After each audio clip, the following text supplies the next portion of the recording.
Bonjour et bienvenue. Aujourd'hui, on a sur la table un document assez particulier. Oui, un livre qui s'intitule Univers des solutions forever. C'est ça. Et ça explore la philosophie d'une marque mondiale de bien-être, avec une grande promesse qui est vraiment le fil rouge de tout.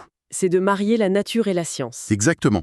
Et notre mission, si on peut dire, c'est de démonter un peu la mécanique derrière cette idée. Oui, comment on part d'un ingrédient naturel, comme l'aloe vera, qui est vraiment leur star, Et qu'on arrive à un produit fini grâce à la science. C'est cette logique qu'on va essayer de saisir. et ce qui est intéressant, c'est que l'auteur, Jean-Louis Dossou, nous donne une clé tout de suite dans la préface. Ah oui, Il raconte qu'une amie lui a demandé, très simplement, « Mais pourquoi tu crois autant en ces produits ?» d'accord. Et en fait, tout le livre, c'est sa réponse. C'est comme s'il devait transformer une conviction personnelle en une explication structurée, avec des preuves.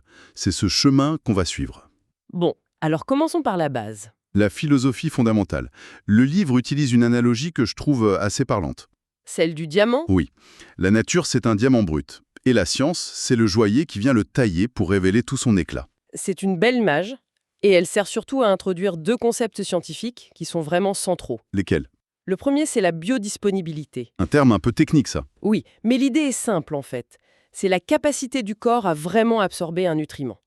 On peut ingérer le meilleur ingrédient du monde, si le corps ne l'assimile pas, Ça ne sert à rien. ça ne sert pas à grand-chose, voilà. D'accord, donc ça c'est pour un ingrédient seul. Mais souvent il y en a plein dans un produit. Comment ils interagissent entre eux? Et ça, c'est le deuxième concept clé, la synergie. L'argument de l'auteur, c'est que l'association de certains ingrédients ne fait pas que s'additionner, elle se multiplie. D'accord. Il prend un exemple très précis, un produit qui s'appelle Forever ImmuBlend. Pour le système immunitaire, j'imagine. Exactement. Dedans, on trouve du zinc, de la vitamine C, des champignons shiitake et maitake et de lactoferrine. Ok, des ingrédients assez connus pour ça. Oui, mais c'est leur combinaison qui est mise en avant. Le zinc, par exemple, est décrit comme un starter pour les cellules immunitaires. La vitamine C, c'est le bouclier antioxydant. Classique. Les champignons, eux, agissent comme des sentinelles qui augmentent la vigilance du système. Mais le plus malin, c'est la lactoferrine. Qu'est-ce qu'elle fait? C'est qu'ils ont protéines qui adorent le fer. Et beaucoup de mauvaises bactéries ont besoin de fer pour se développer.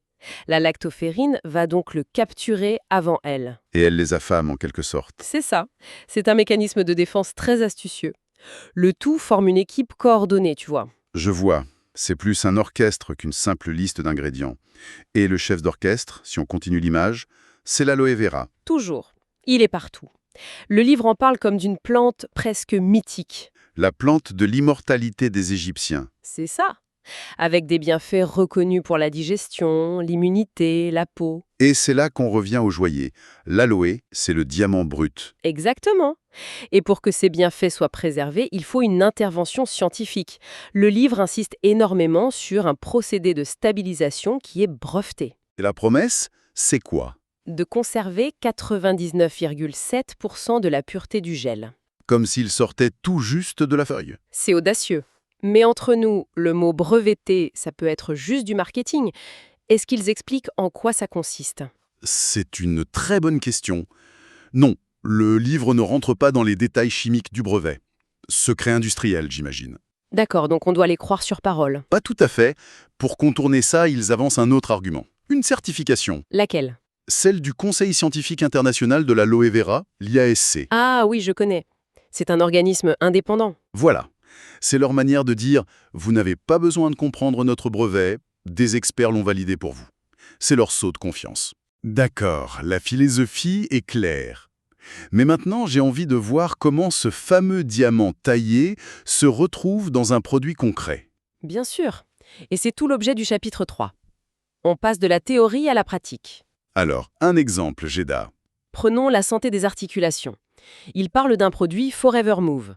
Sa force, c'est d'associer deux ingrédients, eux aussi brevetés. Encore? Décidément, Oui? le premier, c'est le NEM. Le second, le BioCurcur. Ok, alors qu'est-ce qui se cache derrière ces noms? Le NEM, c'est de la membrane de coquille d'œuf. C'est naturellement riche en collagène, en acide hyaluronique. Des composants clés du cartilage. Exactement. Le livre cite même des études qui suggèrent une réduction des douleurs articulaires en une dizaine de jours. C'est rapide.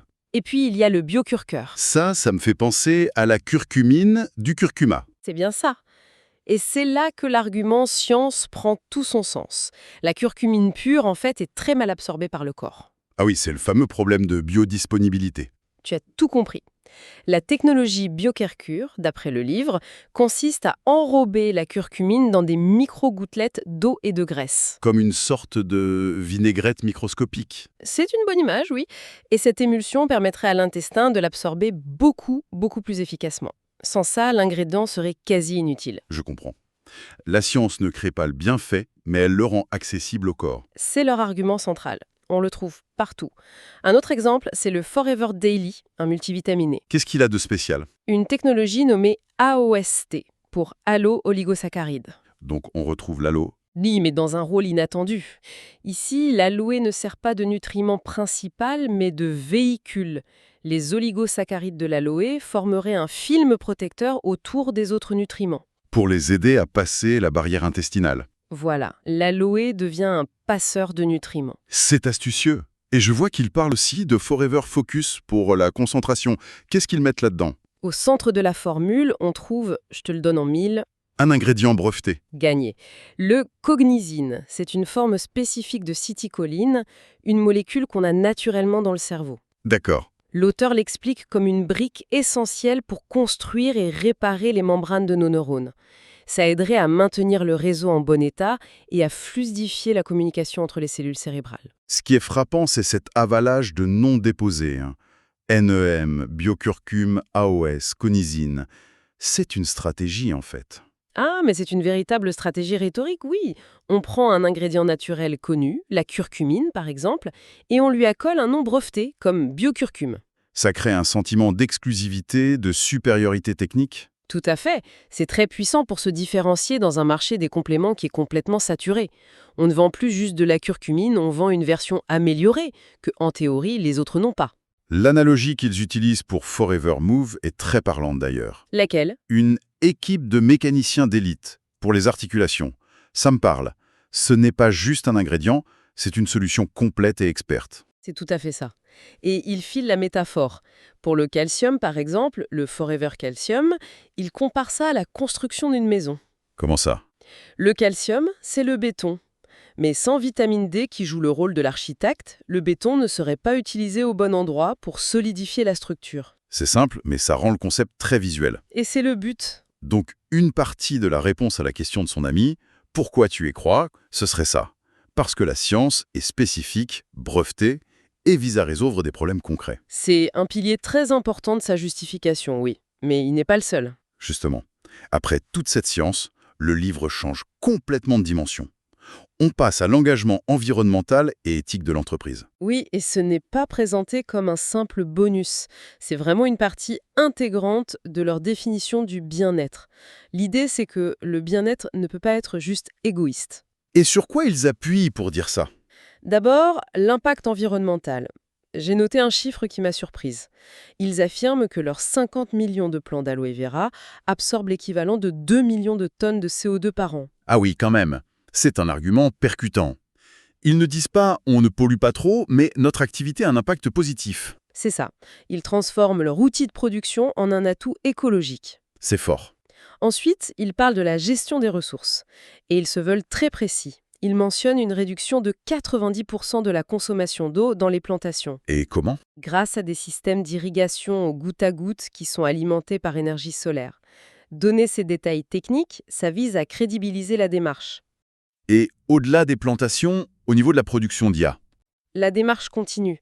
Le document met en avant des certifications comme la norme ISO 14001 pour le management environnemental. D'accord.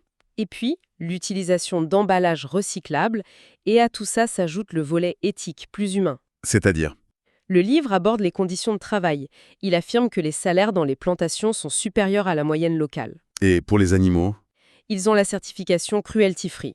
Aucun test sur les animaux pour les produits cosmétiques. Donc si on rassemble toutes les pièces, l'image qu'ils veulent donner, c'est celle d'une cohérence totale. Exactement. Le bien-être pour soi, mais aussi pour les employés, pour la planète, pour les animaux. C'est l'autre grande partie de la réponse à la fameuse question. Le pourquoi j'y crois ne repose pas que sur l'efficacité, mais aussi sur la conscience tranquille. Faisons le point alors. On a vu une approche qui repose sur 3 piliers, très clairs. Le premier, c'est la nature, la source. Ensuite, la science, qui vient amplifier, optimiser cette nature. Et enfin, l'engagement durable, qui sert de socle moral à tout l'édifice. Et l'aloe vera est la colonne vertébrale qui traverse tout ça. C'est l'ingrédient naturel Sublimé par la science, avec des technologies brevetées. et dont la culture est présentée comme vertueuse.